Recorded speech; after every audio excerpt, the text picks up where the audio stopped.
Hello, everybody. Bet you wondered if I was going to pop in here. Hello, everyone. Susan, so glad to see you back. It's not the same without our Susan. So today, this will be our project. But first, let's talk about a few things. So hello, everyone. So glad to see you here. Okay, let's see. Let's see all who's here. Wow, there's been good chatting going on. I love when I come in here and see you chatting. So there's Susan Mariella Barnes. Hello, sweetie. Kathleen Ziegler. So glad you're back. Nikki. Hi, sweet Nikki. Hi. Kathleen Ziegler. Diana Wright. Oh, we got something to talk to about Diana Wright. And let's see. Cheryl Lemon, our sweet sunshine. I was hoping Nadine was going to be here, but maybe she's off having some good fun. I hope her weather there is as pretty as the sunshine is this moment. So, hello. That is so great.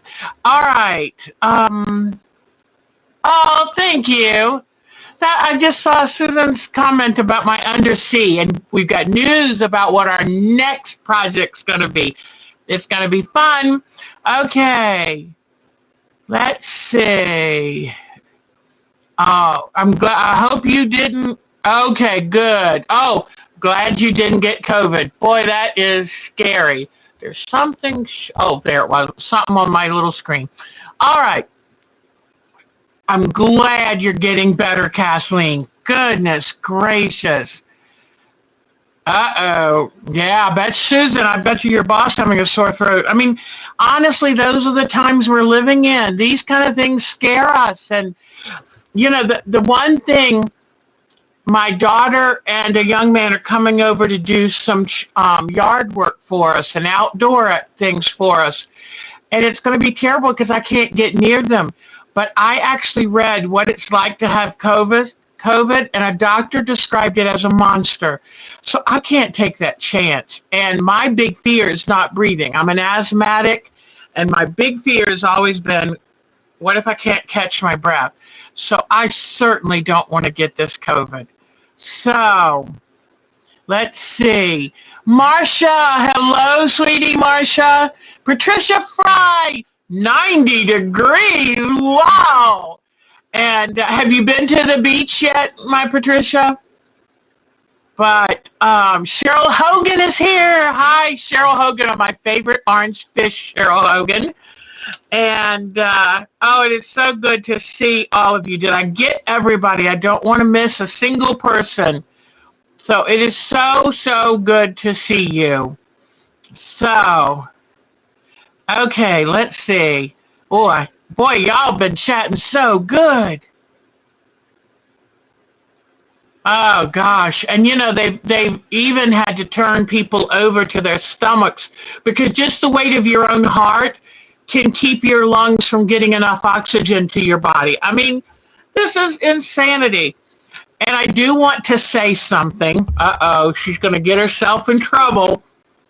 Do not inject any alcohol, Lysol, bleach, light bulbs. Do not put a tanning bed in your mouth. I mean, it's a shame we have to say this, but this is the state of our country right now. Please don't try anything unless your doctor suggests it to you, because obviously somebody who thinks he's as smart as a doctor is giving you dangerous information. So, no injection, no lights going down your throat or other places. No. Stick with medicine and science.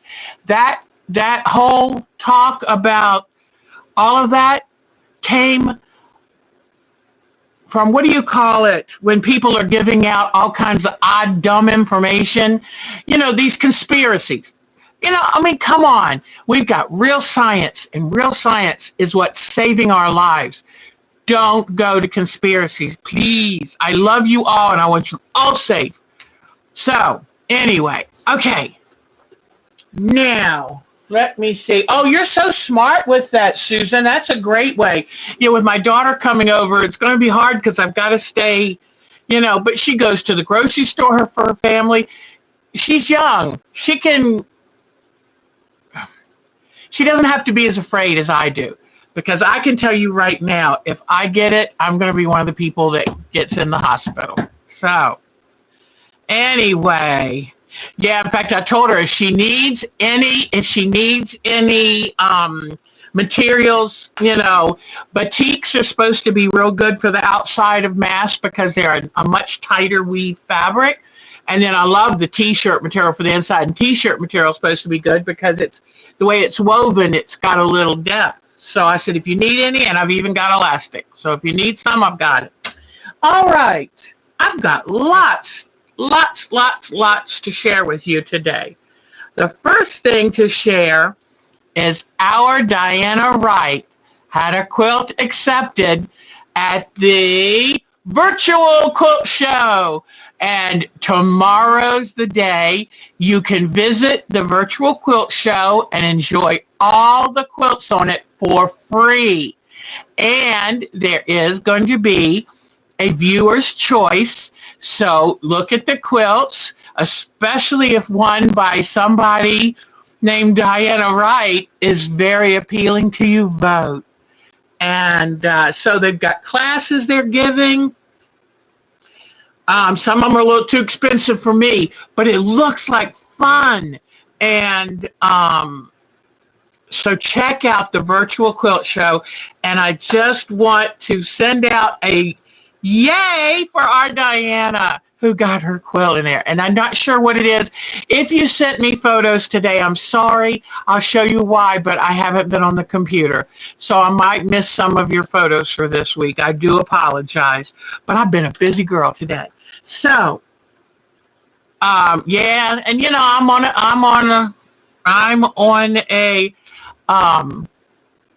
a budget.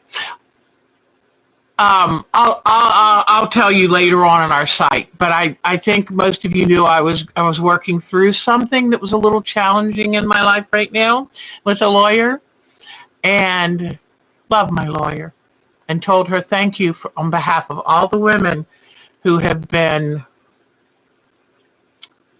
screwed over, that she's such a good lawyer, and she looks out for us because we need that. So anyway, I'll tell you more about that later on our site, but it's been a good day. All right. So congratulations to Diana Wright. Please go see her quilt. And if you feel like that's the best one there, which probably is, vote for her. So anyway, now I've got a few things that I bought and came in, and I will show you those in a bit. But today, let me see if I'm just so proud of this. I want to show you now. Okay. Let me get the camera. Look at this. This is my newly covered ironing board. Oh, you saw. Okay. So, it's Phoenix Rising. I can't wait to see that. Oh, sounds wonderful. Okay. Here is my newly covered ironing board. Mark and I asked him this morning, hey, do you feel like covering my ironing board? And being Mark, he said, sure. Well, he said, grumble, grumble. Okay. Here is my brand new iron that I want to show you in a few moments. And I said, I hate to show people my new iron on that nasty old ironing cover. So I don't know where I got this fabric, but it is the Teflon coated ironing board fabric. And we placed it over the other two layers that were already on here. And so now, and then he took, let me go up here, and he put a hook up on the wall that, I think you can see it. He put a hook on the wall to hold my iron cord up because I really wanted to get a cordless iron, but unfortunately, when I read about the time it takes for, you know what? It does good to, once you put these on, give them a good iron and it tightens them up even more. But anyway, when I read about the time it takes for it to charge back up, I thought, no, I need to stick with a corded one for now. And plus, I didn't want to spend any more than $50. So this is a new Black & Decker, and I'll show you more about it in a few minutes. But I'm so proud of my new ironing board cover. And of course, Mark did it for me because he can get down on a concrete floor on his knees. Hello? There's no way I could do that. I would have to sit my fanny on the floor and kind of scooch around, and then good luck getting back up. So I'm going to iron a couple things in a few minutes. But, okay, I feel like the family circus kid who goes all the way around the block to tell you his story. And this is why. Because we had to pull this dresser out, because this is on a dresser. I got a dresser on Craigslist. Then Mark cut me out let me see, how wide is this? It's like 65 inches long. And let's see. It's 24 inches by 65 inches. And I wanted it as big as would fit this space. And so anyway, I had bought this fabric to cover it 2 years ago coming up. So I finally was like, if I've got a new iron, I really should recover the iron board. So he did it for me and did a wonderful job like he always does. And, okay. While I was cleaning out stuff to move it, and I want to tell you a secret. This ironing dresser has not been moved in about 3 years. The dirt behind it. I was real proud of myself that I hadn't dropped pencils and pens, and there was only one spool of thread back there. So I thought that was pretty good. But the dust and the lint, and we're dealing with fabric which sheds, just cutting and just working with it, those lint things. He's a good one. And but we did argue. We're like stuck in here together, and I wanted it done this way, and he's like, I know how to do this. And it was funny. And eventually you just gotta laugh, because it's like, come on, is this really serious? And he was doll baby, set everything back up for me. But while he took the top off, and he really did work hard because he has it screwed from underneath, and he had to take it in there and then cover it and everything. And then I'm going to get some of that stick-on measuring tape that I always put along the front, because I use that. I measure out my fabric by holding it to the measuring tape along the front. So I do have a roll of that, and I'll get that put on. But while we were pulling things out, like, where I have a little space where I keep all of my foam core boards and stuff like that.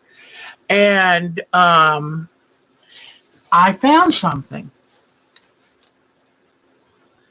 Oh, yeah, who knows if I could just be blurry today. But I found something.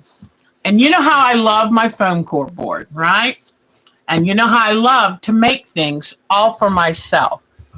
And so look what I found. You see, it's gorgeous fabric. This is decorator upholstery fabric that I bought 20 years ago. 20 years ago. And I finally found a way to use it.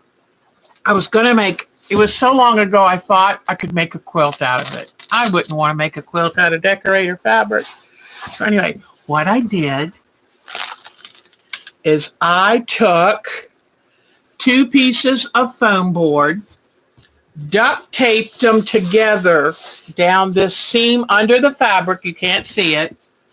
And then I took an old cutting mat and cut it down to fit this. And then, hold on just a second. This is a little lumpy. I probably could do a better job on this now. But let me at least get this a little smoothed out. But I took a scrap of the ironing board fabric and made a pressing station. And then here is my cutting station. And I made this, and it cost me nothing. Little Velcro sewn, a little tab sewn on this side. So there we go. And I can take this to classes, or anytime that I want to just be able to set a cutting and a pressing all in one thing. So you can buy these, but you can make one, because, we all have cutting mats that, kind of bite the dust. So, and we tend to use one area instead of the whole thing. And so just use the good part of it, put it in this. So there you go. And you just glue your fabric on it. And now you've got a portable cutting mat board. So, you know me, I love foam core board. I can find more things to use it for than you can shake a stick at. So, and that's a good Southern euphemism. Then you can shake a stick at. Okay, let me get you back just a little bit. So, one day, I was opening my email, and it was Bear Creek Quilting. And I get their emails because I always hope sometimes they'll have free quilt patterns, like from manufacturers' quilt patterns, and they get them with a new fabric line. And so they'll put them on the site. And I did my first order from Bear Creek Quilting. And this is the fabric that caught my eye. And I thought, oh, I sure would love that fabric. And so that's what caused me to go in. It's a deeper purple than maybe, when I put it up close, maybe it washes it out. But I thought this was so pretty. And do you remember what these are? These are mandalas, circles of life. And these have like an Indonesian feel, a batik, because, well, I do believe this is truly a batik.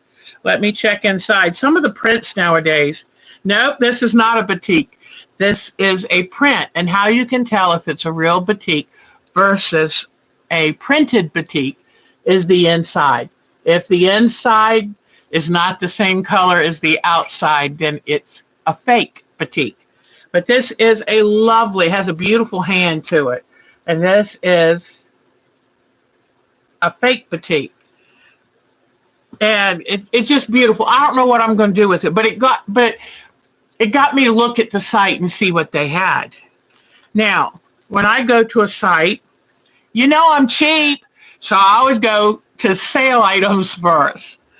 And a lot of times, because I'm so cheap and because I can't be spending if I bought every bit of fabric that I saw that I liked, so a lot of times I'll go through, put things in the cart that I like. And then when I know I'm not supposed to be spending any money on fabric, then I'll just close the site down. And it just feels good to have shopped, even though I don't spend money. Now, I don't get the fabric either, but, sometimes you have to do what you have to do. So I went to the sale items, and I found some cool things. I love blues and turquoises for Christmas. It's the phase I'm in. Look at this cutie pie. It's banner fabric. And it says Merry Christmas. And I'm going to back the banners with fabric so they don't just hang, and I want the edges to be encased. But this was marked down really cheap. And I thought, oh my God, I love that banner. And I don't know if I'll hang it along my front porch. I don't know if I'll hang it over my fireplace. I'll find some place to put a Christmas banner. So this is just for me. So I put that in the cart. So I had that in the purple. And then I looked around. And lo and behold, I found a cute pattern for number 2 grandson, who will be coming in a few months. They love African stuff. The bedroom that Russell's in now has African animal stickers on the wall. It's so cute. So look what I found. And I saw this, especially the lion. He tickles me to no end. I mean, you got to love a lion that'll ride a bicycle. I saw this and went, oh my gosh, it's so cute. And I thought, ooh, I better start on that. I only have a few months to get a quilt ready. And you know how bad I am at getting quilts finished. Sorry, but I am. Anyway, so I got 2 yards of this. When I find a print with a border like this, that's an automatic border I don't have to make. And for a baby blanket that will probably be used and abused, I don't need to go. The mistake I made with Russell's quilt, remember how it took me so long and I had to take it apart and redo it? It was a mess. I just went in way too complex. And the thing is, the floor blanket that I ended up making him where I did the Trapunto animals, that was the one to spend more time on. But the other baby blanket, so I got 2 yards because that way I can go ahead and cut these borders and incorporate them instead of having to make bunches of flying geese or quarter square triangles. You know what I'm saying? So I'll just use the border. So now I saw this and it was on sale, $7 a yard. And here is the main print right here. And this is called pewter. It has a slight grayish, barely slight grayish look to it. And I had ordered the border in pewter also. Okay. Well, she called me and said the bolt of the border that we got that had pewter, it has a manufacturer's defect all the way through the border. So I said, oh, poo. So I said, well, I'll take the white version then. And then for this one, I said, oh, I don't know. I guess I should take the white version of that. And she said, well, hold on. She goes, no, I think you'll like the pewter with the white. And I do. I really do. I like a shop that will take that time to do that. I don't know if that woman was the shop owner. I don't know. But she took the time, pardon me for the hiccup. She took the time to look at the fabrics and help me make a decision. And I knew by her voice I could trust her. So I said, she said, I think you would like the pewter with it. I said, sounds great to me. So anyway, and I do like it. It's a little less harsh than the white background, I think would have been. That's why I didn't really want the white background. So then I looked at the colors that were in here because they had this stripe. And I love the watercolor look and the fun kid-like look of that stripe. Kind of reminds me of that book with the hungry caterpillar. I just love that look. And I thought that would, and it was made to go with this. But I thought, how cute for a little boy. Don't know how I'm going to use it yet, but I kind of know. I bought 2 yards of the border because I know I'm going to take different parts of that border. It's going to have to go all the way around. I bought 1 yard of this background because I don't want to overdo it, but I wanted to get that. I bought 1 or maybe, let me see. No, 1 yard of the stripe because the stripe is not going to play a huge role. The border is going to do more than this stripe. Then they were down to only a ½ yard of this. And I thought, oh my gosh, that is so cute. So then, I have learned to love stripes. So I'm not sure what I'll do. I think some pinwheels with the stripes would be so cute. I haven't found the pattern yet. But I went looking through. They didn't have, this was a different fabric line. But it is a great, great mix. So I got 1 yard of this. Now, I was a little concerned because, this is my favorite color. Right now, I'm drawn 2 turquoises. So I saw they had some ombre on sale in that turquoise. So I thought I might, I bet you I should get. I bet you. And I got a yard of that. And I have a feeling I won't use it as much in this quilt as maybe, but I do know I'll have to use it some just to get that turquoise represented well enough. So, but I really wanted a turquoise ombre because I'm thinking of pairing this up with a plummy purple. I don't know. We'll see. But I bought this fabric, a collection of fat quarters. I bought it at the retreat from somebody else. And I've been looking and thinking, what can I use that with? And I came up with trying a plummy purple and teal. We'll see. So anyway, this is my order from Bear Creek Quilting. She was so nice to talk to. And I said, I'm going to show all my fabric to the ladies, and I'm going to tell them about Bear Creek Quilting. And even though everything is so slow right now, because all of y'all are ordering like mad, I feel like she did a great job of getting this to me. So please remember Bear Creek Quilting, and it's in Lebanon, Oregon. Let me show you Bear Creek Quilting Company from Lebanon, Oregon. And if you go there, would you please tell them that you learned about her through Our Time to Quilt? I've been meaning to tell y'all that. If you go to any of the sites that I recommend or bring your attention to, please tell them, because then that means something. And I want them to know that we support them. So I'm really tickled with that fabric. I'm not going to start it yet. I've got some other things to finish. Oh, Nikki, thank you, sweetheart. Oh, yes. Wow, I do remember that blockhead thing. Fussy cut the cute little animals and do wouldn't that be cute? I could do a square and a square with the stripes on the outside of the fussy cut square. So I think that's a great idea. Great idea. All right. So I got that. I showed you the other thing. And I told you about rerouting my cord, hanging it up so it doesn't constantly get hung up on. Because I said, okay, if I can't afford a cordless iron that would really stay hot enough for me. And another thing. Now, I have arthritis, but I like a heavy iron.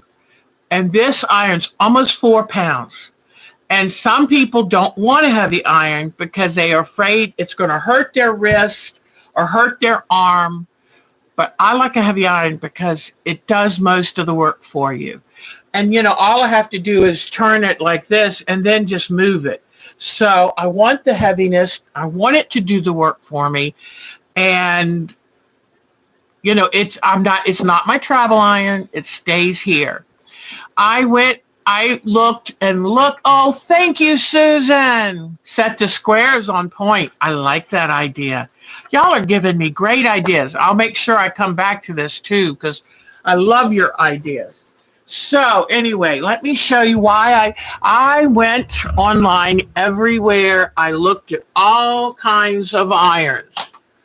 The iron that I had before was a Black & Decker, and it lasted me a dozen years. It was such a good iron. Such a good iron. Sometimes it spit water out. Michelle will tell you that. I'm loving my shiny, clean surface. It's like, oh. So anyway, but I need to iron a piece of fabric anyway. So I thought I would show you. Now, it's electronic. So let me see and this is on cotton, COTT number 6, okay? And it's supposed to have burst of steam, and it's supposed to have a spray nozzle. I just did plug it in an hour ago. I like too, it's got the rotating ball cord thing. Oh man, look at this. I just set it down for a moment. It was wrinkly like this. Watch. I just set it there.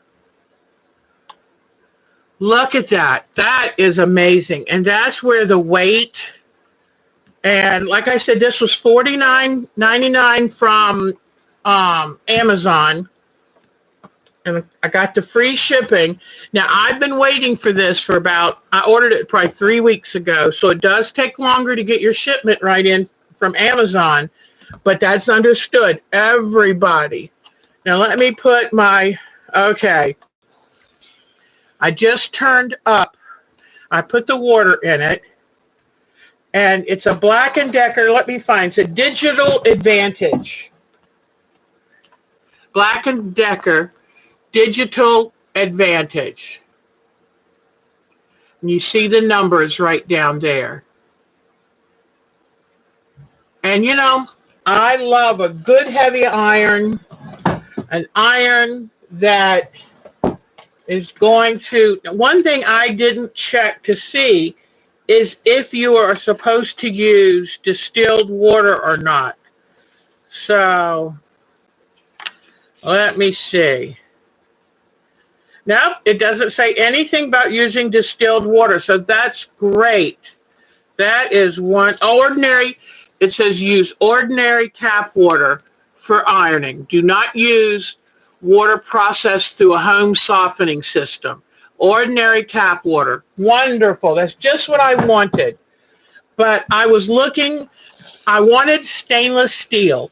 The problem I heard with some of the ceramic sole plates is they tend to feel like they're dragging just a little bit. And do you see all these holes for steam? I wanted lots and lots of steam because I love steam. But now let me see. Will it do the burst? Oh, yeah. Oh, yeah. I don't know if you can see it, but it gave a pretty good burst of steam. So, and I don't need it to... Oh, and it has a self-clean feature. Let me see. This is pretty much like what I had before. I might not be giving it time to develop the steam needed. But anyway, I'm really pleased. This is a dream. Okay. So I looked at the weight of an iron because I read different articles before I ordered the iron too. And my last one I got from Target, and I saw it there and thought, okay, I could use that. So, oh, there's the burst of steam. Whew, that's good. So anyway, there we go. And I'm very pleased with just that quick ironing. So anyway, I wanted to make sure I had a heavy iron. An iron with plenty enough settings. This has 7 different settings. I like having the what do you want to call it? I like having this screen here, the electronic screen. And I just love everything about it. So, and I like the price. Because, you know, you read, and every iron has pluses and minuses. But it was easy when I saw that this was one of the top 5 irons. It was very easy to go with it. Digital display. Thank you, Susan. So I'm real pleased. And it is heavy, and that's what I wanted. And I think Mark's system of hooking the cord up here with this hook, I think that's going to help me, because I hate when I normally iron and the cord drags across and then messes it all up. Okay, so now you know why. Oh, I meant to bring down my final sun and moon. It's totally done, but I didn't bring it down. I'll show you that next week. And I'll get this ready. We're going to work on a project here. My dyed fabrics have dried, and I need to iron them to heat set them. But I wanted to show you, this was, let me move the camera back. Hold on just a second. Okay, hold on. All right, this is the fabric that I dyed using the tissue paper.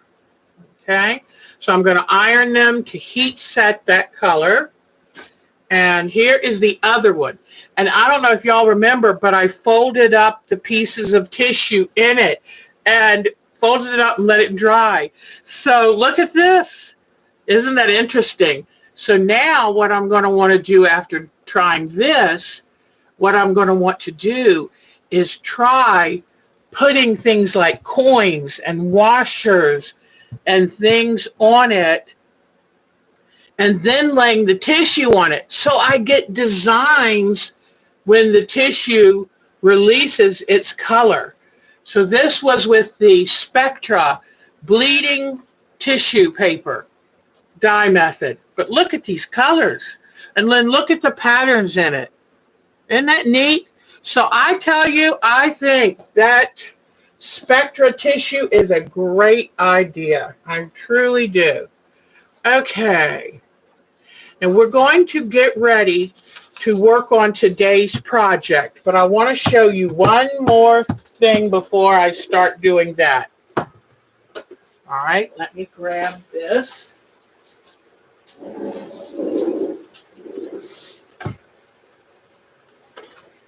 All right.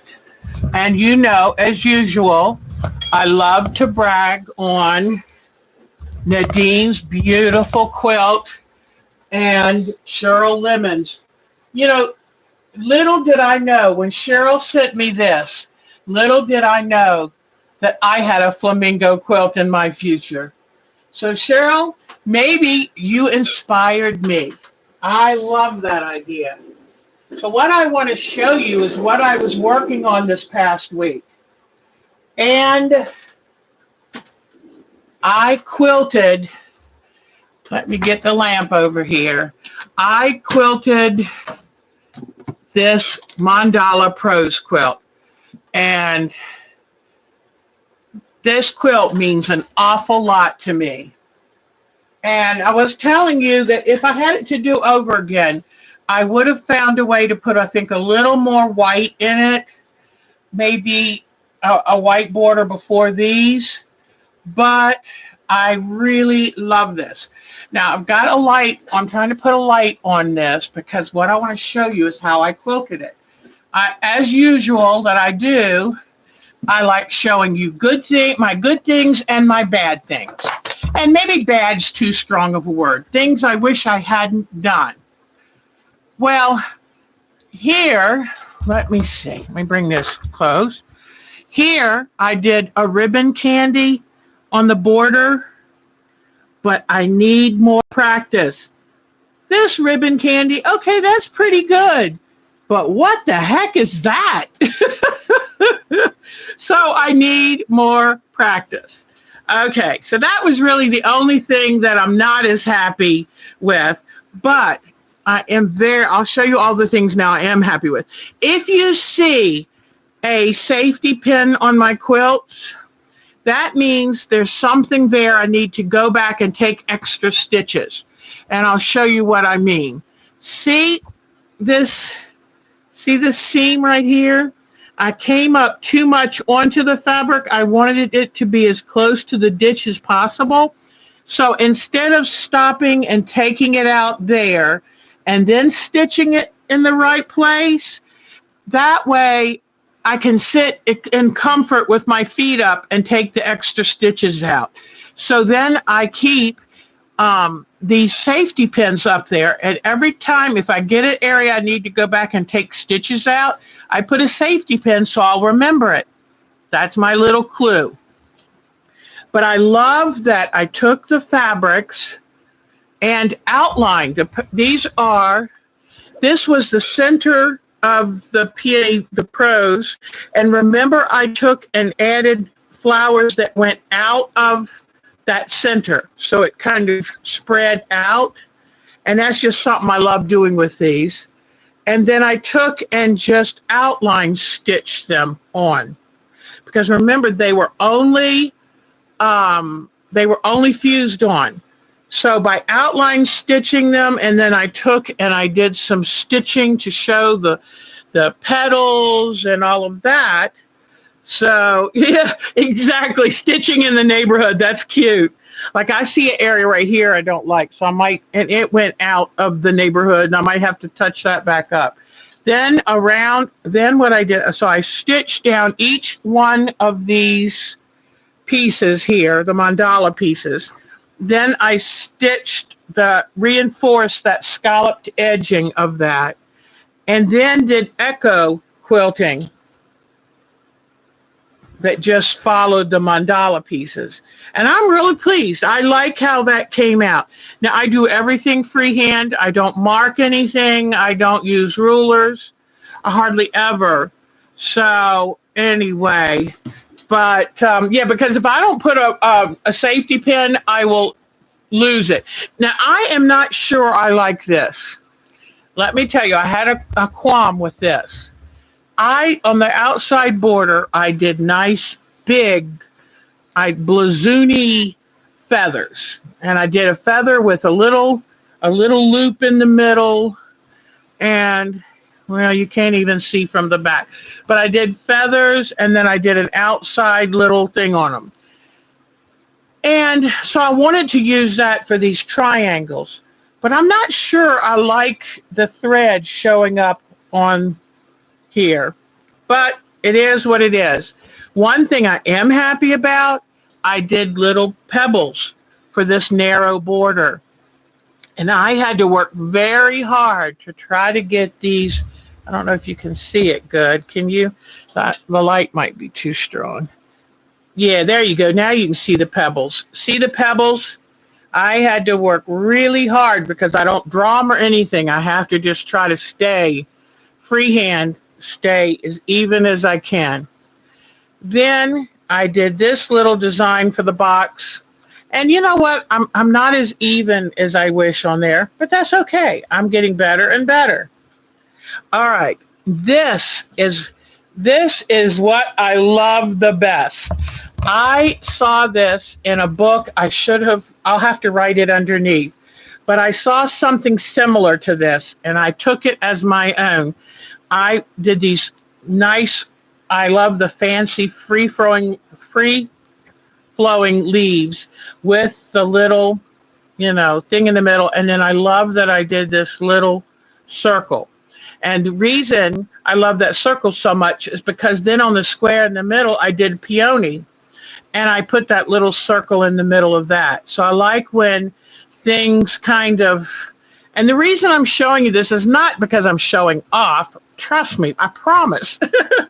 It's because I want you to kind of see how I came up with the designs I did. Because I never plan it out. When I get the quilt on the machine, I sit there and go, now what? And luckily, I bought a couple books, and I have them there for the ideas. And then off I go. The only other design I haven't shown you is what I did with these big squares of the pretty fabric. And what I did with this, too, is did the outline stitching. I just sat there and followed what was on the fabric. And I had so much fun with it. Here, there's a double, this safety pin is here because I had a double line of stitching, and I need to take out one of those lines.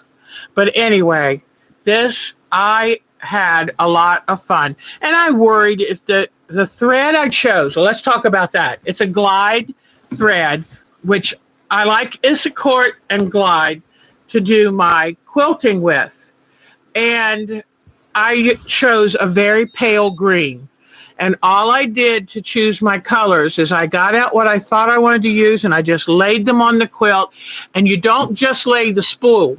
Pull out a couple yards of the thread and just loop it onto the quilt. And that way then you can see what you like best. But I absolutely adore how this came out, because when this quilt is standing there and you're looking, from a distance, that just pops at you. So one thing I did also is I had some of these extra flowers with the steam-a-seam on the back, and I thought, well, I hate to waste them, so I put them on the back. Oh, hi, Vicky Rillis. Oh, you're not feeling well. Oh, pleurisy. Yeah, you better go take it easy, okay, sweetheart? Thanks for stopping by, though. It was so good to see you. So then whoops. See, I still have to go back and get some of the little threads. And then I went ahead and put a label here. And I thought, I'm going to put it on this time ahead of time, have it all quilted in, and then I'll write on it after that. So, but I wanted to see if I could show you the back, and I don't know if you're going to be able to see it. Let me see. Because I get as tickled with the back of the quilt as I do the front. But let me see. There's got to be a way you have to show the light across it here we go, a certain way. Well, it's not, I don't think it's going to show you what I want it to show you. But I always get Mark to turn it to the back so I can see the quilting. And I get so tickled. So I'll never be as good a quilter as Diana Wright. That's the way it is, and it's okay with me, because I can't do everything well. I feel like my gift is my artwork on a quilt. And I feel like that's the thing that I love the most and I'm the best at. So I'm not going to worry. I can't do it all well. And honestly, I'm too impatient to be an award-winning quilter. I'm too impatient to even be a quilter who enters a show. That's just the truth, and it's okay. If I don't have the discipline that Diana Wright does, and you know what? That's fine, because Diana Wright is our quilting superstar. And let me come up with ideas for playtime. And that's okay. So everybody celebrate your gift and don't look at what you aren't as good at, and angle your things to the gifts that you do love. Because all in all, I think this is a lovely quilt and I'm thrilled with it. And it will be very, very special to me. And I'm looking for the binding, which I had here, but now I've probably covered over with something, because I can't wait to put the binding on. And that's where I took the striped fabric and cut it at the same angle that the mandala is. And that's going to finish off the quilt. So next week, I hope to have it bound and I'll show you. But I like showing you the good and the bad with the quilt, because I think you learn more. I think you learn more knowing the process than just having someone skip all of that part and just show you, look what I did, it's so beautiful. I think we learn more by seeing the entire process and saying, well, I tried this, but I don't know what it is about ribbon candy, but I'll do some of them really well. And then somehow one half gets too big, and all of a sudden then it's a bowling pin falling over. It's not a ribbon candy anymore. So I think if I wanted to be a better long arm quilter, I would have to develop discipline. I would have to probably draw out my patterns and take my time. But knowing me, I would end up banging my head on the sewing machine multiple times because I can't stand to do all of that. So what you have to say is, what is my comfort zone? What is really important for me to give voice to my artistic creativeness? And when I have a quilt that's really special, have Diana Wright quilt it. Because that's the only way I'm going to get a quilt with that kind of talent.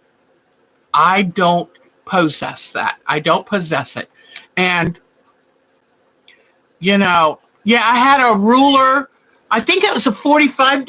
Yeah, it was, you're right. Okay, I know what she's saying, because I had to cut 36 pieces. So it was a 10-degree ruler that I had to cut 36 pieces with. And I'll go get the ruler. I'll be right back, okay?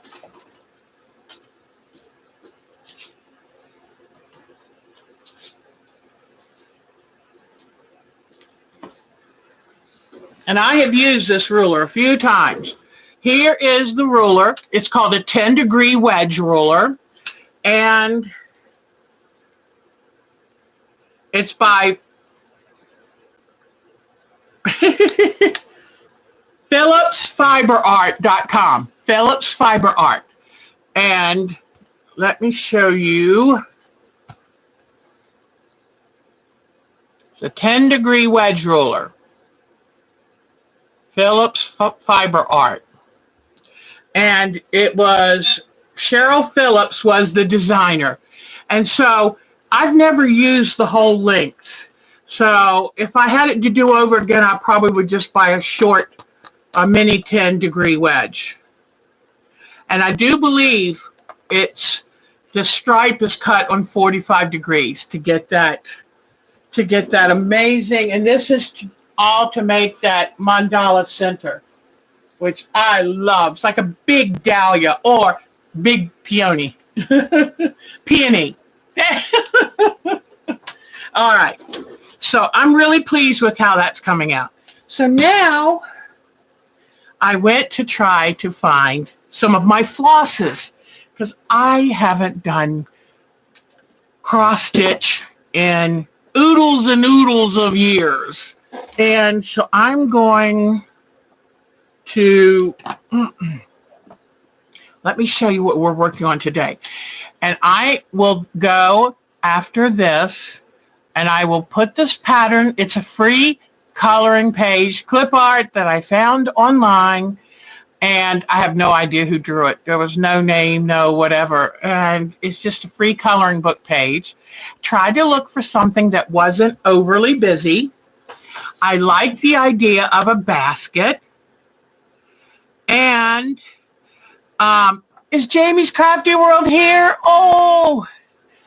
And so here, I wanted something that wasn't too busy, because what I'm going to show you is how to use crayons, regular old Crayola crayons, to color your work.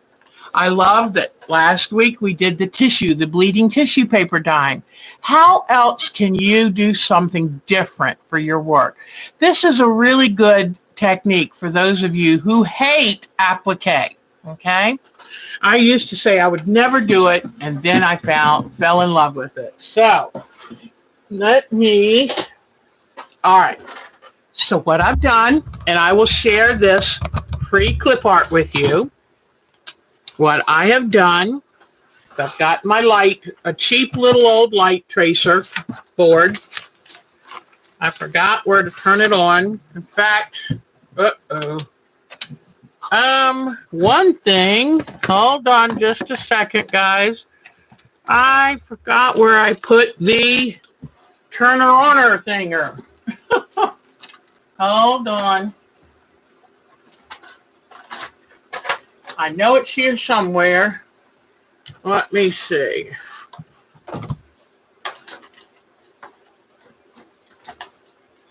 Hold on. That is one part I forgot, but I think, does it go to this one? I never in my life thought, I never thought in my life that I would have so many electronic things. So, okay. So let me turn, woo, that is bright. That is awfully bright. All right. So what I'm going to do is then I put this here. Now, what really helps is for you to tape it in place. Because if you didn't tape it in place, it's going to move on you, and that will throw off all of your design. So, the first thing I'm going to do is tape this on. Good old painter's tape, won't leave a residue, hurt anything. All right.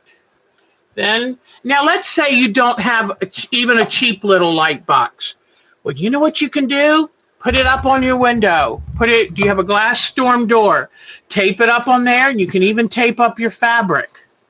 All right, now I don't want to waste too much of this fabric. Yep, because I'm cheap. So if I want to, let me even tape my fabric on place, because I have a heavy hand. When I write, I'm very heavy-handed, and it would be nice not to even move the fabric.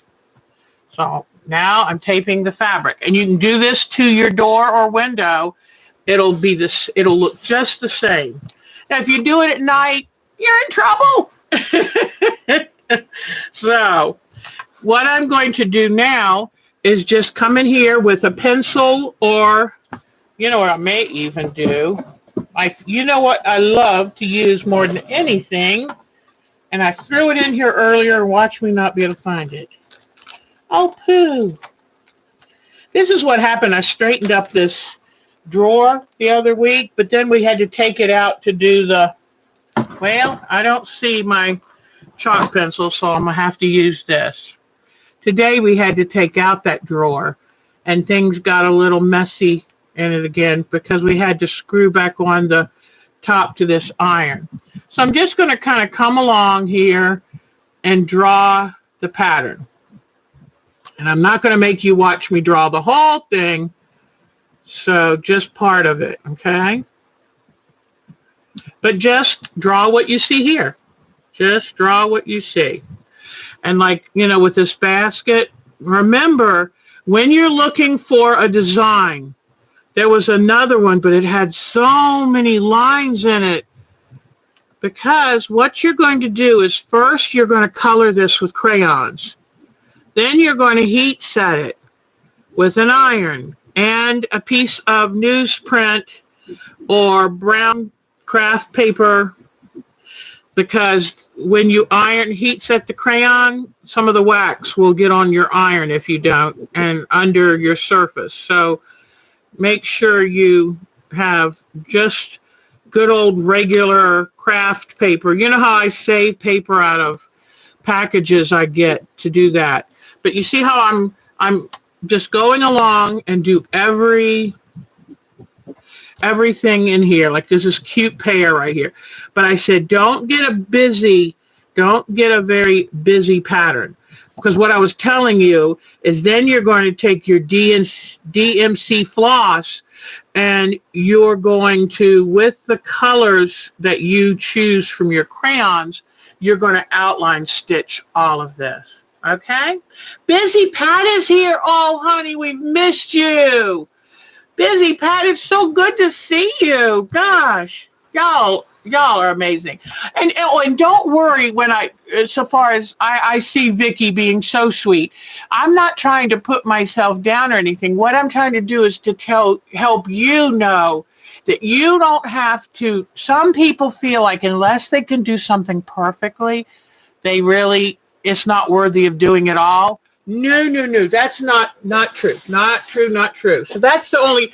I am very confident and happy with my talents, but I know where to spend my time and when to get help from someone else. So that's all I was trying to say. Don't even worry. And but I just know that some things I used to feel like I had to be the best at everything or else I was no good. Oh, that's not true. You know that. So anyway, okay, so I'm doing this. Now, I was over there looking for my floss, and I thought I would show a couple of the ladies on here do cross stitch, and I thought they might get a kick out of what I found. I bought my first house when I was 20 years old, and I got married when I was 20. And I didn't have anything to decorate the house with. So this is what, and can you tell it was 1976? I mean, look at the colors. And isn't that funny? And then I was, even back then, I was too poor and cheap to buy a pattern. So I just kind of made it up myself. So anyway, I just thought I would show you that. Then I have another one to show you. And this is the story of Deb's life. I was so close to getting this done. I didn't finish the little floral border. I was going to frame this. And it's like I meant well, but I never got it done. Oh, take care, Tiffany. Good seeing you. So anyway, but this is so sweet. Cleaning and scrubbing can wait till tomorrow. For babies grow up, we've learned to our sorrow. So quiet down cobwebs, dust go to sleep. I'm rocking my baby and babies don't keep. Isn't that sweet? And that was kind of like, that's what I believed. But anyway, so there's that. And it never got put on a wall, but I will finish it one day. What do you think? So anyway, okay. I just thought I had to show y'all that. And then I've even got a dress over there that I started, that I did. I didn't bring it over here, but I used to do smocking. And when I say did smocking, I mean I ironed these dots on fabric and gathered my fabric by hand. So I mean smocking. But I've always loved things, and most of the time never had time to finish them. So, okay. Now, I might keep this light on just because it helps show. Let me get this up, though. It helps. Whoa!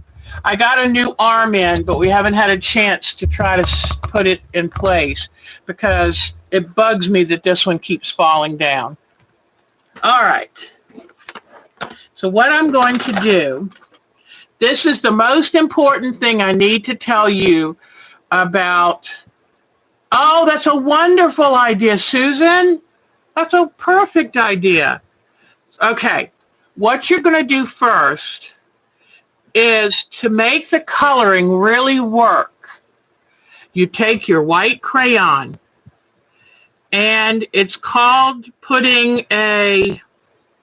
you're putting down let me see. What do they call it? It's like if you're going to paint on a canvas and you put gesso on the canvas. This white crayon gives you a base for your other colors to sit up on so that you get a prettier color. So I just colored this pear. Let me see if I can zoom in just a little. I just colored. Whoa. No, come on, camera. Okay. I just colored this pear. So you're putting down your base with the white crayon.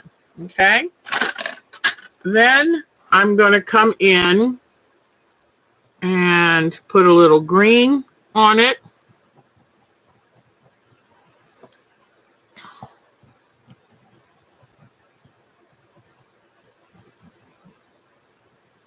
And you want to get the color smooth looking.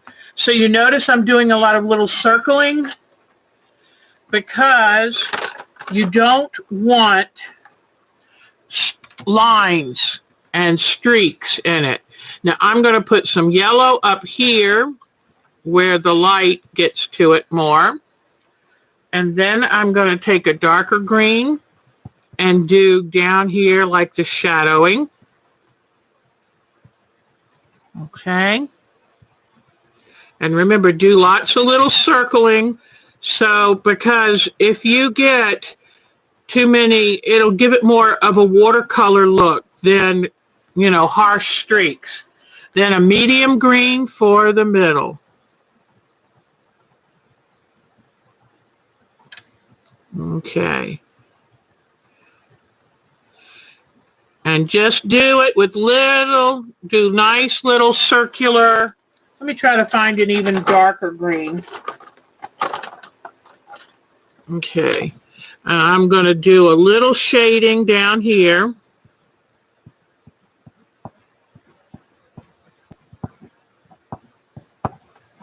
Okay. And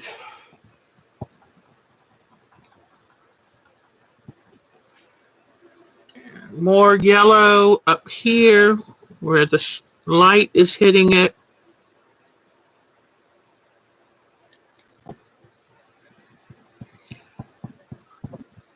But instead of just putting straight color, try to give it a little artistic flair. You can even come back with your white and do a nice dark little coloring kind of darkly to give it a little highlight. But make sure you've put enough crayon on it, because once you've heat set it, you're kind of done with that coloring. And then it's got a little thing here. And let me get some brown and do this stem like that, okay? Now, let me turn this off, go back to here, turn this off.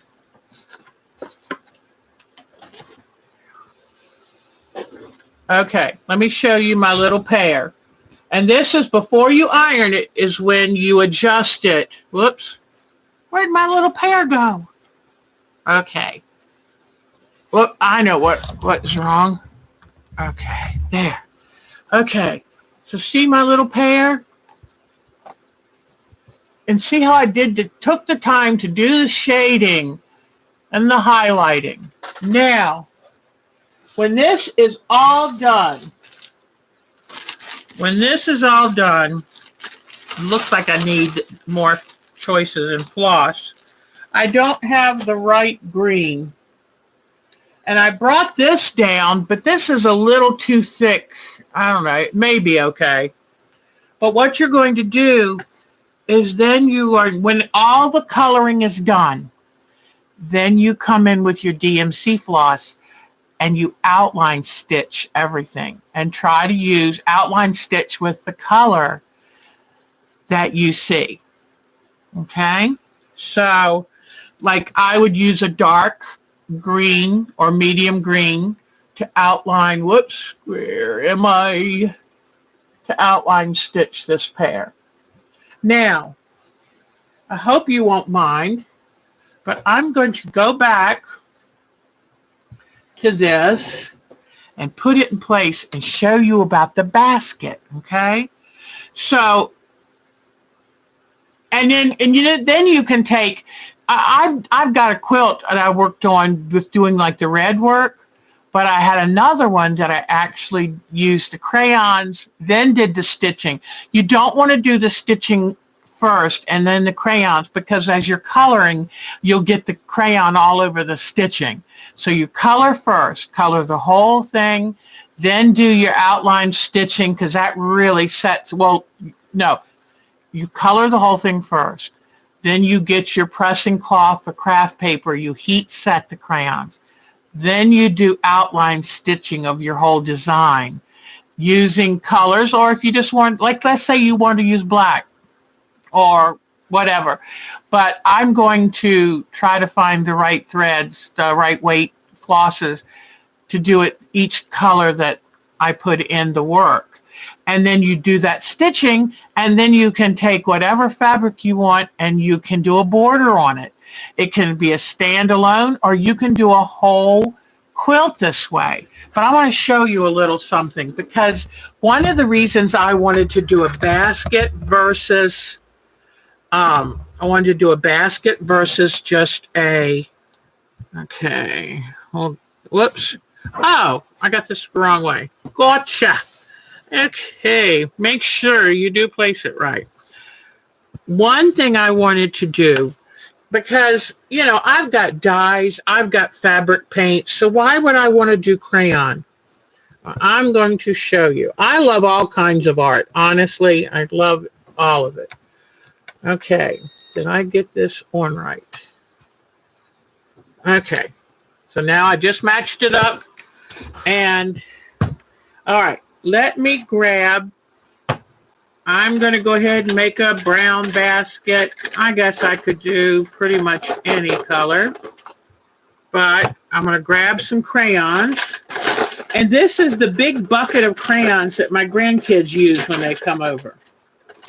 Because I have a nice 64 set upstairs, but I didn't want to mess those up, because that's for my adult coloring books that, you know, have really pretty pictures.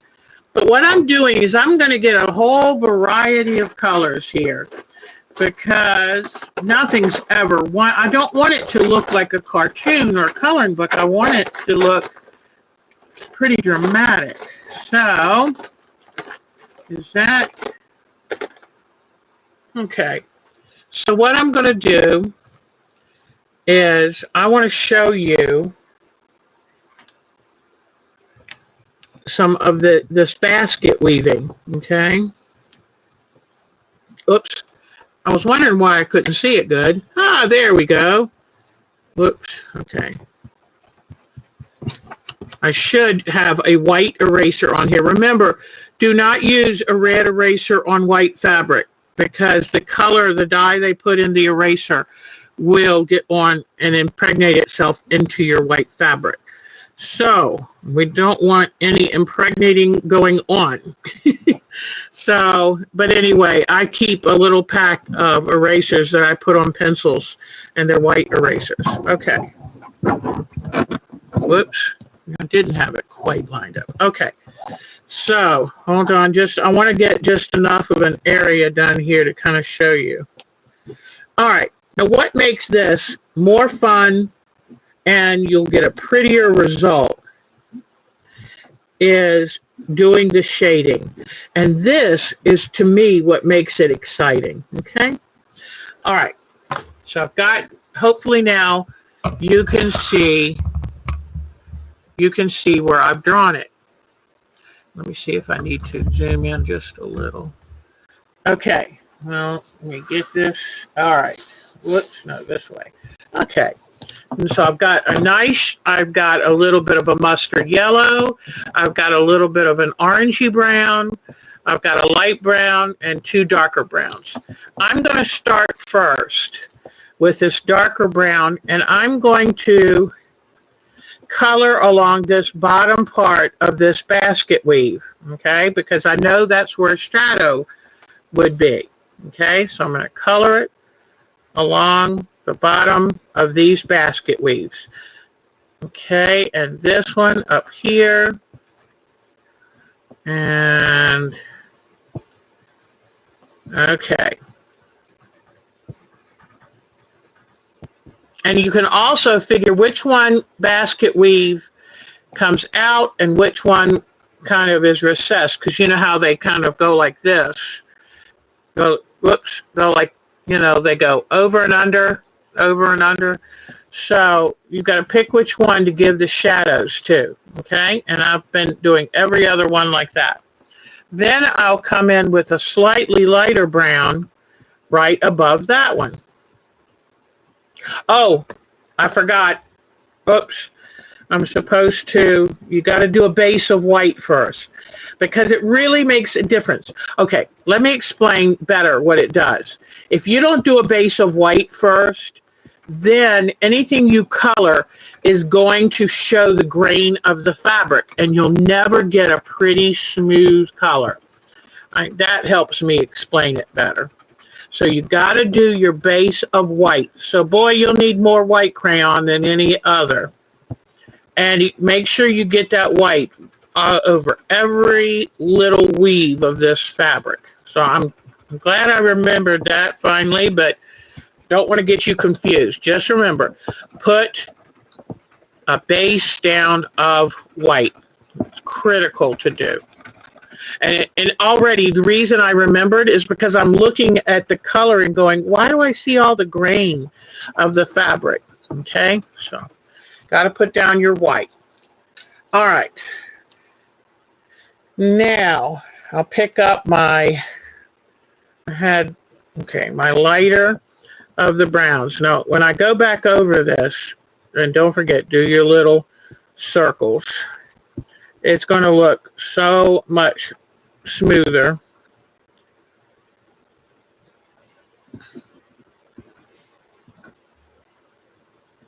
All right, so now I've got a dark brown.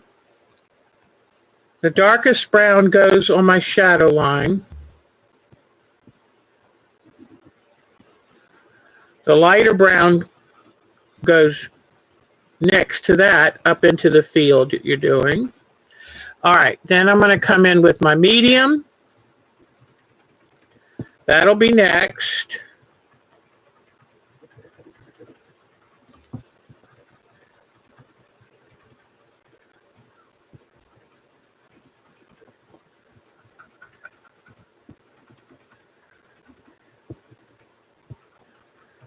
Okay. Then I'm going to come in, I think, with this reddish brown next. Whoa. Now that's funny. You know what? The paper has faded on the crayon, but that's kind of a reddish. So I'm going to have to do it very lightly. Because the crayon reads scarlet, but the paper looks like brown. It's really old crayon. So I'm going to come back in here with the medium. And let's say I don't want that much scarlet on there. Then the best thing is to try to scrape it off if you can. And then I could always go over it with white again to give me a new base to hold on. Okay, now come back with the medium. And I'm going to dull that down just a little because I don't want the basket being too reddish.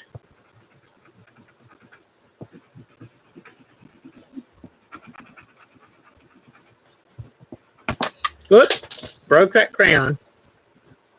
I guess that's why they put paper on them. I told you I'm heavy-handed. All right, then I come in here with this gold, and the gold is going to be the highlights.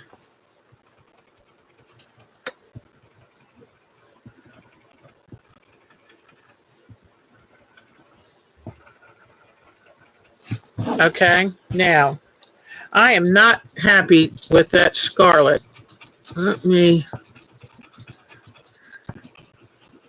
I'm hoping once I take it off the lights, it won't show as much. Okay, and then I'm just going to take a little bit of brown and do it where that yellow is because I want it to be a brownish yellow, not just a yellow or brownish gold. Now, what I'm going to do now is come back with the darkest because this basket weave has these borders, these lines through it, and they need to show if, okay, this one is this way, this one goes this way.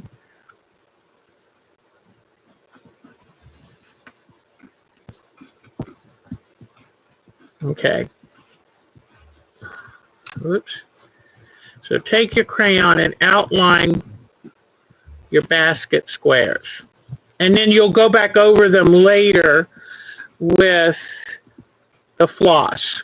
And the floss will really make it look sharp. Okay. Now what I'm going to do now, but I wanted to show you a little bit that shading can make it, it'll just make it pop. It will give it a lot more interest. Okay, let me see. And then back with this brown, put a little more shading.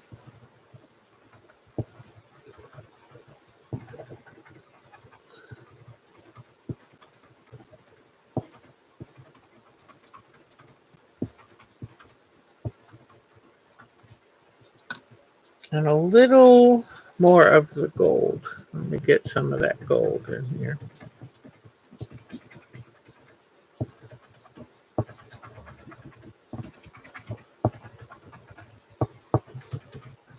Okay, so now I'll take this off, turn off the light, and it will show a lot better when you have got your floss. Hold on one second. When you have your floss and you fill it in, but it'll just, I probably could have chosen better colors, but that'll give you a little bit of an idea of how to make what just could be a cartoon thing look better, give it a little more interest. But I tell you what, I'm happiest with my pear. I love that pear. And so I chose something that I liked this drawing because I liked that it had some flowers and some fruit and wasn't too busy. I love coloring roses. Roses are a great place to really get in and do shadowing, shading, highlighting. I assume these are grapes over here. Remember, grapes come in several colors, from a almost whitish lavender down to the deepest purple, almost a black purple.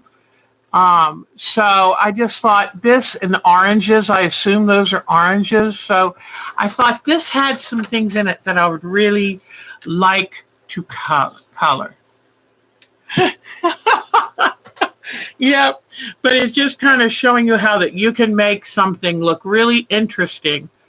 And then when you outline it all, it gives it a real sharp look. So that's just the technique, because we're kind of talking about how do you can't always find exactly what you want in fabric. You can look, you can't always quite find out. Then how can you put part of your personality into a quilt? And dyeing, doing fabric dyeing, doing tissue dyeing, doing coloring are all ways that you can take a plain fabric and turn it into something very interesting. And now you see why I'm using my grandkids' crayon box to do the coloring, because I do get heavy-handed. We've done in this series, we've also done the Inktense products. We've done the Dynaflow fabric dyes and the Lumiere dye paints.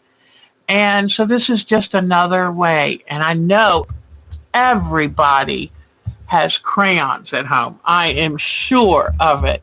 And now I will tell you this. It's best not to use cheap crayons. You could use generic crayons, but they don't have the same amount of pigment in them. And so you'll get a washed out look. I recommend using Crayola because they are very high quality crayons. And the other ones, you'll be disappointed. So, but anyway, I have to find more of my flosses because that's going to be a problem in finishing this. And I am going to work on it this week. And I'm going to... Thought I saw somebody go past my door. I don't know what that was about. It's windy out there, so who knows what... You know what? It could have been that woman who stole Toto. She went by on her bicycle. I saw it. So anyway, thank goodness Diana Wright's okay, because she had tornadic and hail and all that kind of weather go by her the other night. We were lucky it went south of us, but last night we were worried. So, okay. So what does Bonnie have we can borrow? So, wouldn't we have the best time? Now, we were going to get together this year. It's a good thing we put it off to at least next year. But we do want to sometime meet somewhere near Missouri. And we'll go see Missouri Star Quilt Company. We'll go to Angela Walters' store. And we'll stay in a hotel and just party, So we will get together at some point. Oh, floss, yes. Oh, that's where I could get floss. Oh, I'll sneak in on Bonnie and grab some of her pre-wound beautiful floss.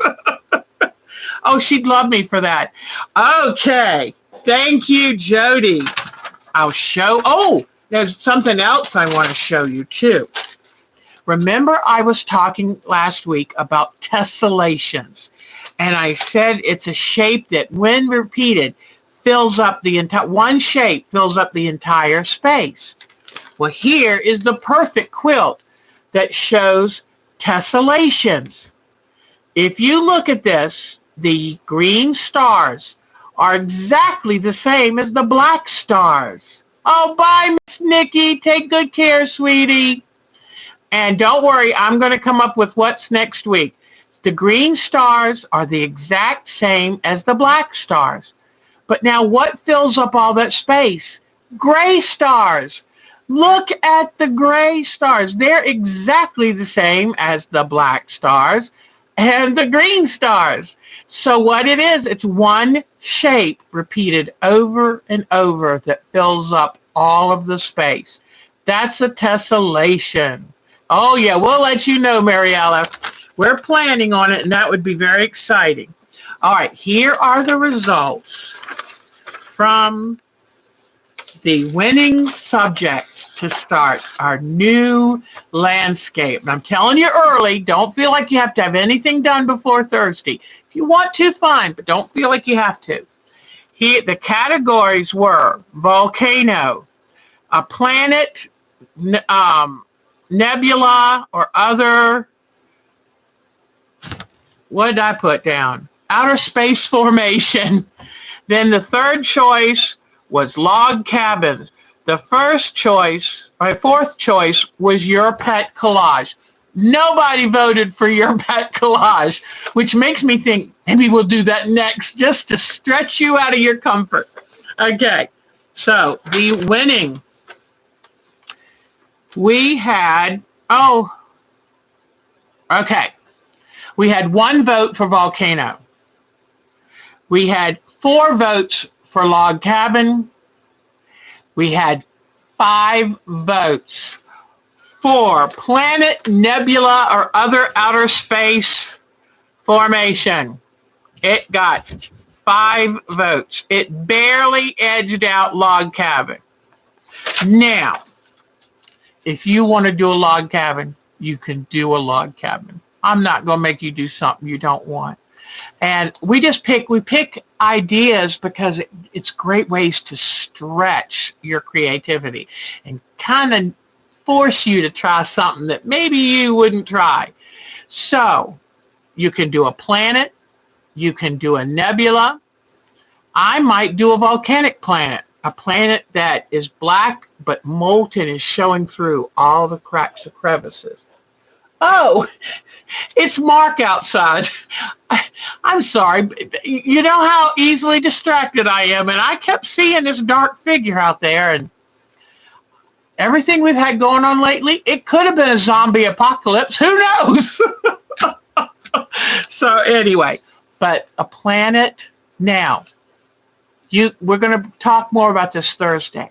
You can do thread painting and do like an amorphous nebula, and I'll have my God's Eye nebula that I show you that I did. And that was all thread painting. Or you can actually do a planet like Jupiter has that red storm and, Saturn, all those rings. And go look up on your computer, type in the Hubble space photos. All of the research or inspiration you need, look up the actual Hubble telescope space photos. And so, there's so many different things that you can try. And you could do something 3D. You could make a 3D planet. You could, whatever you want, let your imaginations spend a few days just letting it kind of float around your brain, thinking and thinking. I highly recommend you look up the Hubble telescope, the Hubble satellite photos. Amazing. Okay. And that will give you plenty of really good ideas. So let's see what we've got with pictures. I do apologize again. I did not look, today or yesterday, I didn't look up to see what you sent me. So I do apologize for that. Let me turn off this light. And okay, let me see what we've got.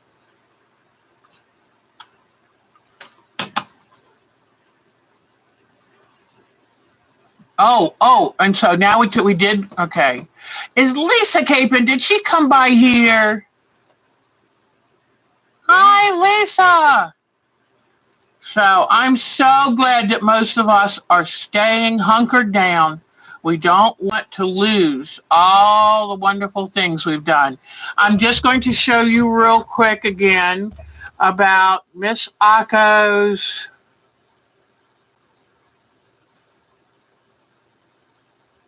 Let me see. Oh, okay. Oh, sorry. Miss Akko's tatting. I'm so excited. I've been reading again about my lace because I said, you know what? Life is short. I want to get on some of these things. And that's the snow she had, 3 weeks ago? Look at this wonderful tatted piece. I just love it. I love how talented she is. Okay, let's see. What else now will we go through? Okay, what will we go to? Okay.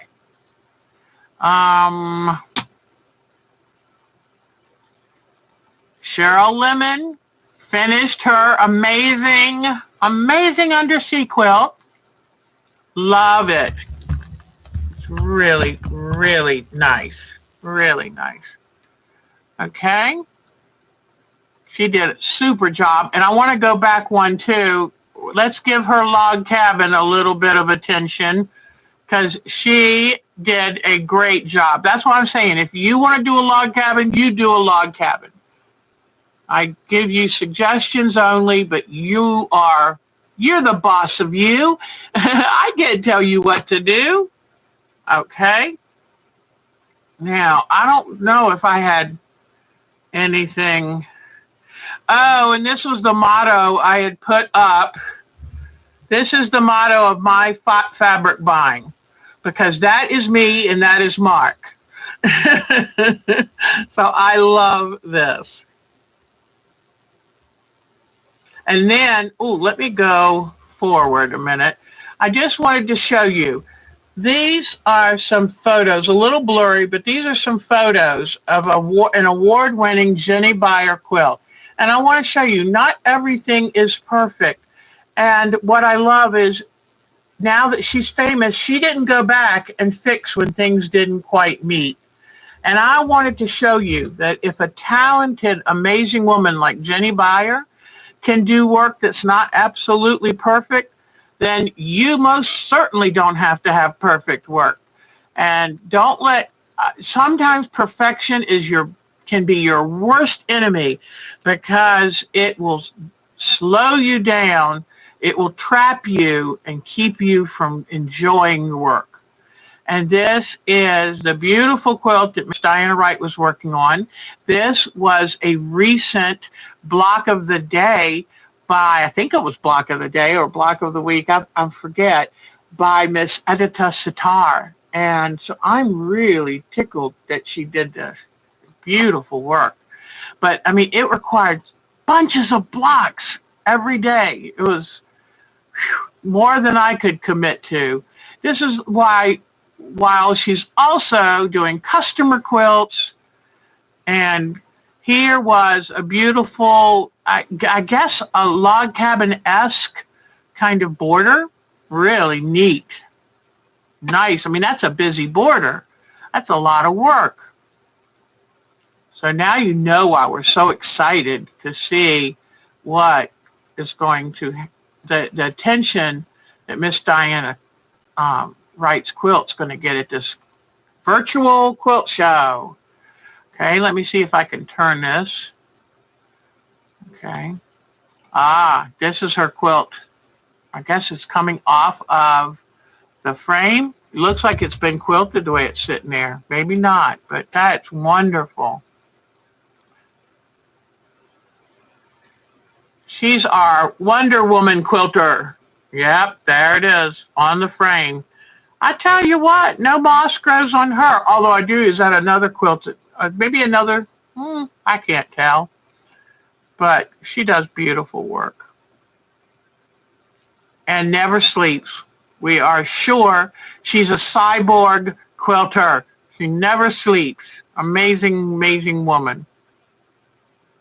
And cute as a button, let me tell you.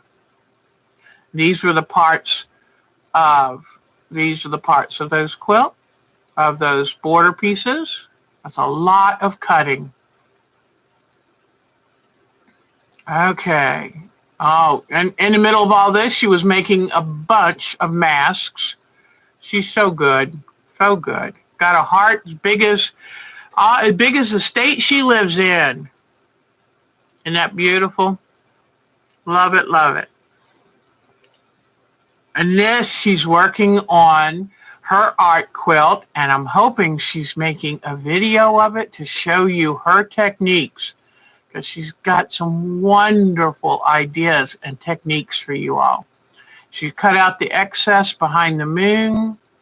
So be on the lookout. She's the copacetic quilter.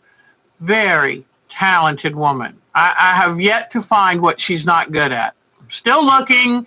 Not really. She's just so talented. It's not worth looking, because you're not going to find anything she can't do. There's her son and her husband behind the quilt. You can just see feet holding up that big quilt she did. People are going to say, what did you do during the COVID crisis? I'm going to say not much, but she's done plenty. There is our Miss Diana. Will quilt for toilet paper. Quilted Northern Preferred. I love that. That made me laugh. That's a great one. All right, now let's see what else. Yep, we showed you that Miss Jody finished her Bacon of the Sea. I cannot wait to see what she does this time. Very talented lady. Her quilting, every part of this quilt. The fact that she put a nice nubby yarn down this plant and little individual suction cups under the octopus arm, and her quilting to show the streams of water underneath. Just beautiful. Way to go, hon. Okay. And now, Kathleen has sent in a couple pictures showing. Now, she's been sick lately, but I'm really tickled. I know that this will continue to be an amazing, amazing quilt.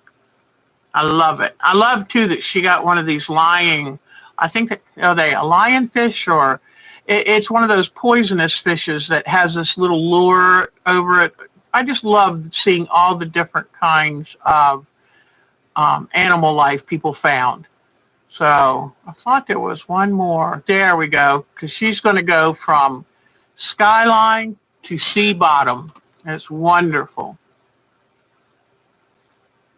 Okay.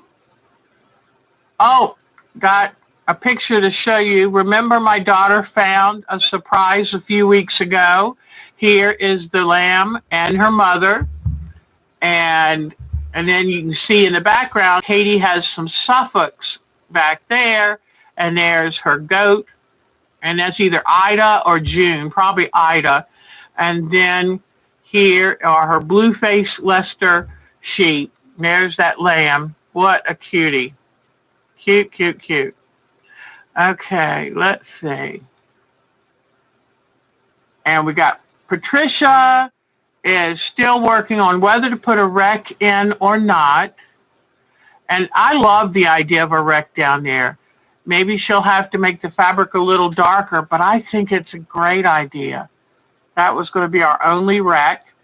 And and then I want to show you Miss Cheryl's. This is beautiful. And this is Cheryl with an S.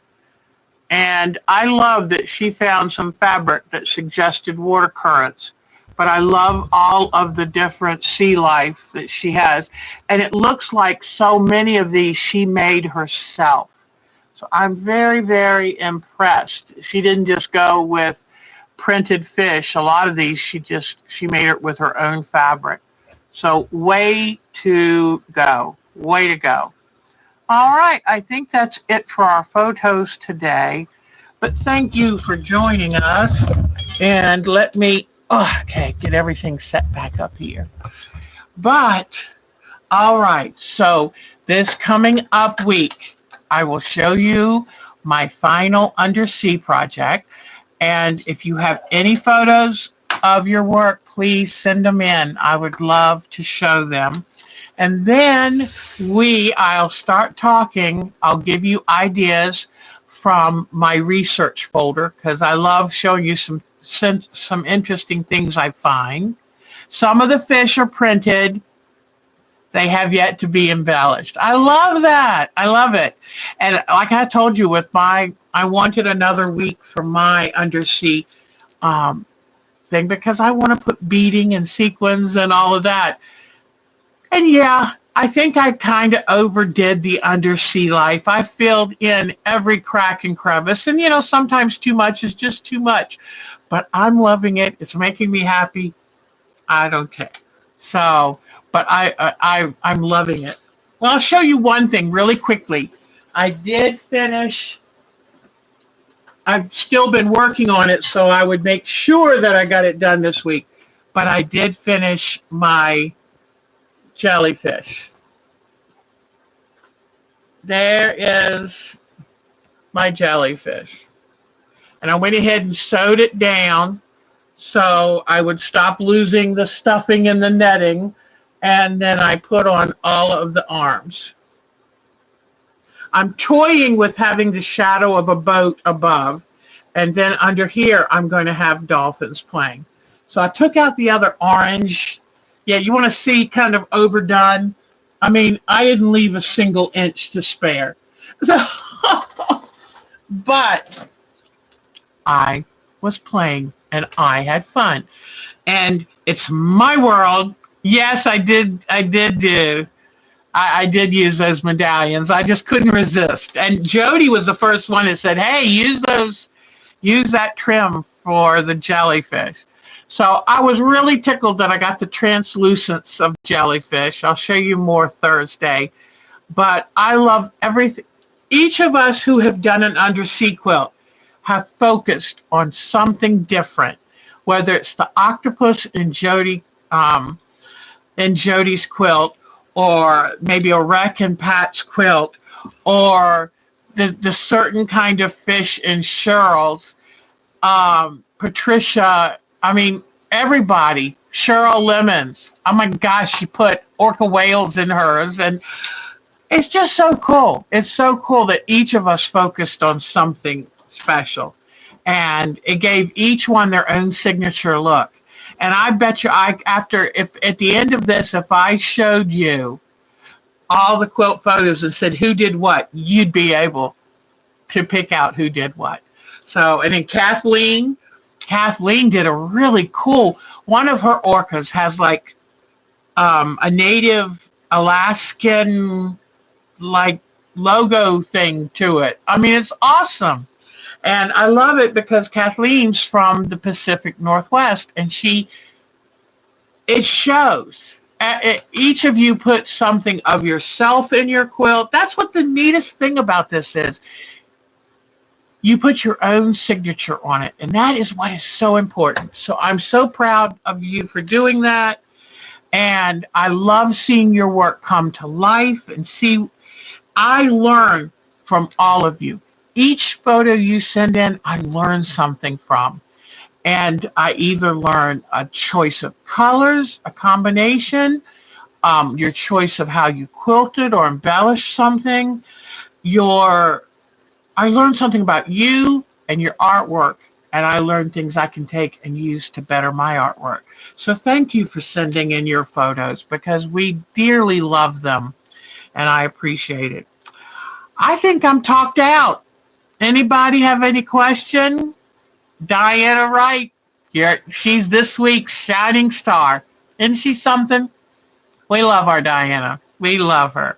So don't forget, tomorrow, the 27th, you can go online and enjoy a virtual quilt show in your pajamas while you're munching chips and drinking red wine, go and enjoy the virtual quilt show, and make sure you vote for fan favorite.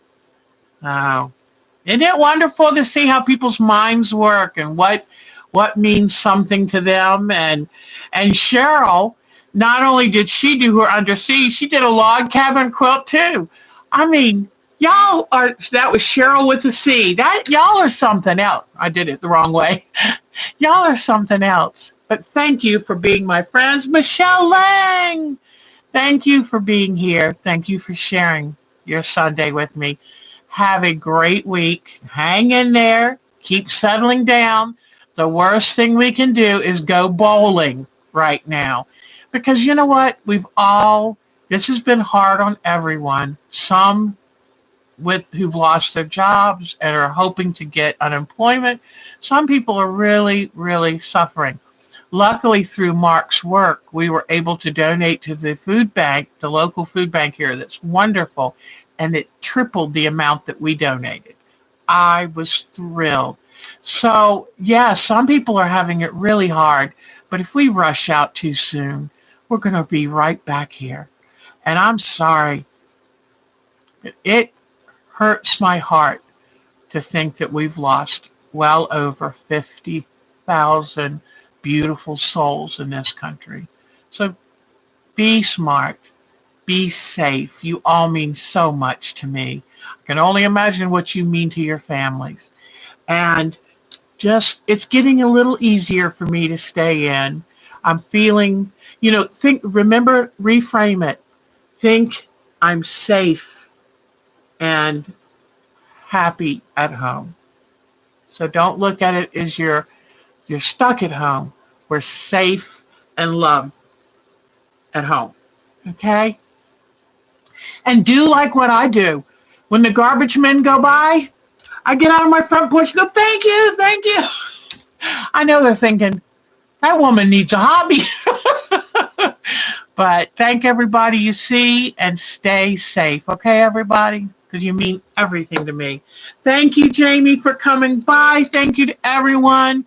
If you enjoyed your visit today, hit like, subscribe. But I know one thing, you always give me more than I can possibly ever give you. So have a good week. I will see you Thursday night. Have a great week. Mwah. Bye-bye, guys. Take good care of yourselves. You mean everything. I understand just what you mean. Thank you, Cheryl Hogan.